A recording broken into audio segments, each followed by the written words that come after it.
Hello everyone. Today my topic will be multiplication of matrices.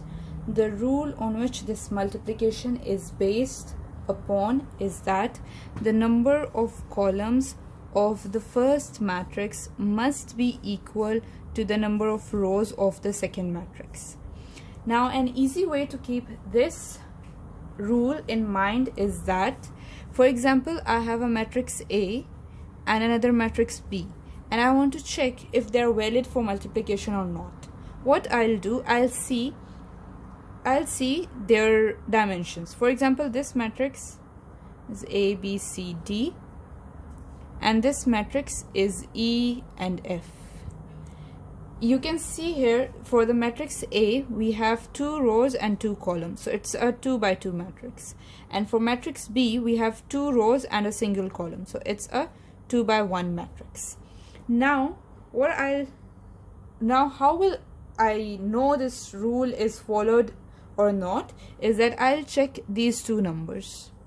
If these two numbers are equal, it means our multiplication is valid. Since here they are equal, so our multiplication is going to be valid. Now, another thing which you can get from here is that, for example, their multiplication gives me a resultant C. What will be the size of my C matrix? The size of this C matrix is going to be this 2 rows and 1 column. So these are the two important informations you get from the dimensions of your matrices that are supposed to be multiplied. Another important thing you're supposed to keep in mind is that the multiplication is not commutative. It means that AB is not equal to BA. You can test this when you learn how to multiply. Now let's see how can we perform the multiplication of matrices. For example, I'll take this example and I'll solve it. I have a matrix A, B, C and D, another matrix E and F, and I want to multiply them. Now the first step is to check whether the multiplication is valid or not, which I already did, but I'll do it again, just a quick revision. So since this 2 and this 2 are same, therefore multiplication is valid and we can proceed. Now, how we perform the multiplication? We take the first row and multiply it with the first column. You always take the rows of the first matrix and the columns of the second matrix. Okay, so what you will do, you will multiply this with this, A multiplied by E, then B multiplied by F, and you will add these two. Okay, and then since there are no more columns, that's it. Now the first row is finished. Now for the second row of my resultant matrix, I'll do this. The same arrows again. I will take the C, multiply it with the E. I'll take the D, multiply it with the F, and I'll add them. And as I said here, the size of my resultant matrix would be 2 by 1. You can see here the size is 2 by 1. That means we have 2 rows and a single column. Okay, let's take another example. For example, I have a matrix A, B, C, D. This is my first example. This is my another matrix E, F, G and H.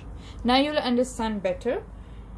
What I'll do, I'll take the rows of the first matrix and multiply them with the columns of the second matrix. So I'll take the first row, multiply it with the first column and then with the second column.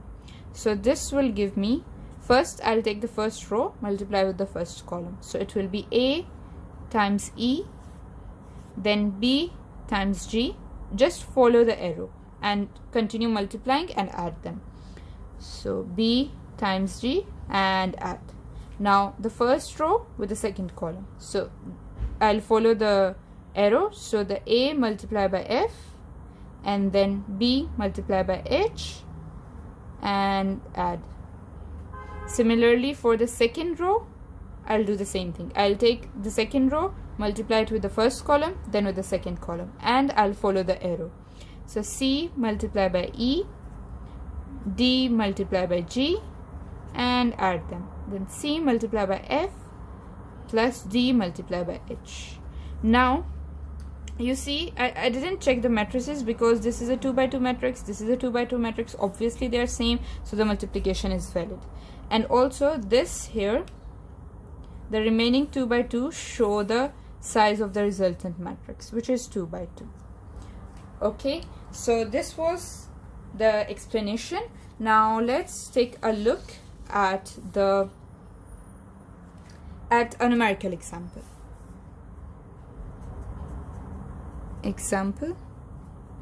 For example, I have a matrix 2 1 6 0 multiplied with another matrix 5 4 0 1. First step, check the dimensions. This is a 2 by 2 matrix, this is a 2 by 2 matrix. Since these two numbers are same, multiplication is valid, and the size of our resultant matrix would be 2 by 2 as well. Okay, now let's start with the multiplication. Multiply the rows of the first matrix with the columns of the second. So that's how I'll place my arrows, and then I'll just continue by following these arrows. So my resultant matrix would be 2 multiplied by 5 plus 1 multiplied by 0. Just follow the arrows. First row with first column, first row with second column. Now, and then second row with first column, second row with second column. Now I'll multiply the first row with the second column. It will be 2 multiplied by 4 plus 1 multiplied by 1. Now the second row with the first column, which will be 6 multiplied by 5 plus 0 multiplied by 0. The second row with the second column, 6 into 4 plus 1 into 0.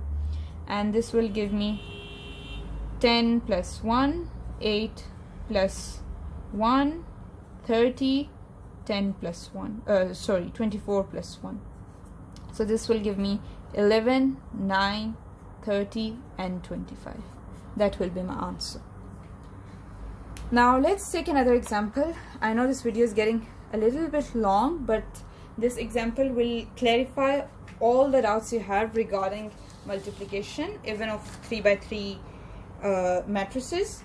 First step, check the dimensions. Check if multiplication is valid or not. So 3 by 3, 3 by 3. We can see these two numbers are same, therefore multiplication is valid, and we can proceed, and the size of our resultant matrix has to be 3 by 3. Now let's make the arrows. The first row with the first column, second column and third column. So I'll do this directly. This will give me 2 2s are 4 plus 1 plus 0. Then first row with second column, this will give me minus 4 plus 4 plus 0. Then the first row with the third column, this will give me 6 minus 6 plus 0. Then the second, I'll choose another pen. Second row with the first column, this will give me 2 minus 2 plus 0. Then the second row with the second column, this will give me minus 2 minus 8 plus 15. Then the second row with the third column, this will give me 3 plus 12 minus 15. Now the last row with the first column, this will give me 2 minus 2 plus 0. Then the last row, third row with the second column, this will give me minus 2 minus 8 plus 10. Then this last row with the last column, this will give me 3 plus 12 minus 10. And on solving this matrix, I would get 5 0 0 0 5 0 0 0 5. This is my answer, and you can see the size is 3 by 3. So guys, that's how you perform multiplication of matrices. You can just watch the starting of the video to understand the concept, but if you want to practice, watch the whole video. If you have any questions, let me know down in the comment section. And like and subscribe to my channel. Thank you.